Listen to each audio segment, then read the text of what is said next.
Assalamualaikum warahmatullahi wabarakatuh. Nama saya Asia Fania Raya dari kelas 12 MIPA 1, nomor absen 11. Hari ini saya bersama dengan papa saya ingin mewawancarinya untuk membahas pemerintahan masa Orde Baru. Oke, sebelumnya saya akan menjelaskan apa itu masa Orde Baru. Orde Baru adalah tatanan seluruh kehidupan rakyat yang diletakkan kembali kepada Pancasila dan Undang-Undang Dasar 1945 ataupun suatu sistem pemerintahan di Indonesia yang menggantikan masa sebelumnya atas koreksi terhadap berbagai penyimpangan. Sebelumnya Bapak dimohon untuk perkenalkan diri. Saya dari bapaknya Asia Fania Raya. Nama saya Yoga Kiki Alyuat. Oke, kita lanjut ke pertanyaan pertama ya Pak. Apakah Bapak mengalami masa Orde Baru? Saya mengalami masa Orde Baru karena saya lahir di tahun 1972. Karena Bapak lahir di tahun 1972 ya, maka Bapak merasakan akan kebijakan-kebijakan pada masa Orde Baru nih. Menurut Bapak, bagaimana kebijakan-kebijakan tersebut misalnya dari bidang ekonomi maupun politiknya?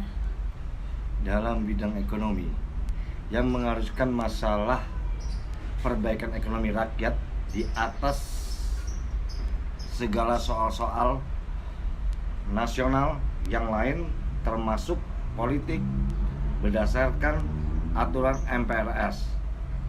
Dalam bidang politik, seluruh pengambilan keputusan hanya dapat dilakukan oleh pemerintah pusat. Golkar menjadi alat utama menstabilkan perekonomian. Apa perbedaan yang mencolok antara masa Orde Baru maupun masa sekarang? Perbedaan mencolok pada Orba dan masa sekarang adalah demokrasi karena sentralisasi. Seluruh kebijakan baik di pusat maupun di daerah dan kebebasan dalam berpendapat walaupun akhir-akhir ini agak dibatasi.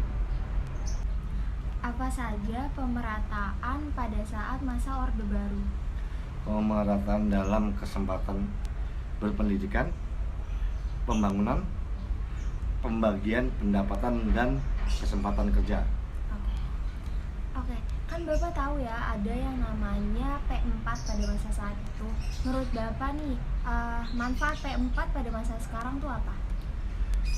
Manfaat dari P4, Iya. penerapan nilai Pancasila di kehidupan sehari-hari seperti menghargai orang. Kita ke pertanyaan yang kerap dengan kita ya Pak. Bapak itu atau kakek saya itu adalah ABRI ya. Ya. Nah, Bapak tahu nggak sih konsep dua fungsi ABRI itu apa? Konsep dui fungsi ABRI berperan sebagai alat pertahanan keamanan negara sekaligus berpartisipasi dalam bidang ideologi, politik, ekonomi, sosial, budaya.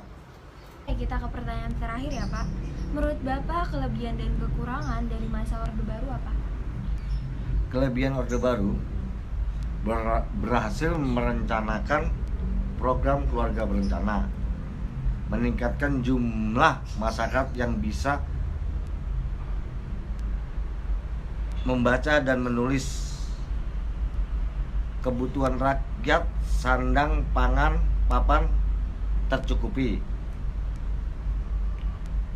mencanangkan rancangan pembangunan 5 tahun yang disebut Repelita. Oke. Kekurangan Orde Baru terjadi korupsi besar-besaran. Pembangunan hanya terpusat di ibu kota. Banyak terjadi pelanggaran HAM, terjadi pengenggangan pres berpendapat. Oke, udah ya Pak? Ya. Oke. Sepertinya sudah cukup wawancara kali ini. Apabila ada kesalahan kata, mohon dimaafkan. Wassalamualaikum warahmatullahi wabarakatuh. Waalaikumsalam.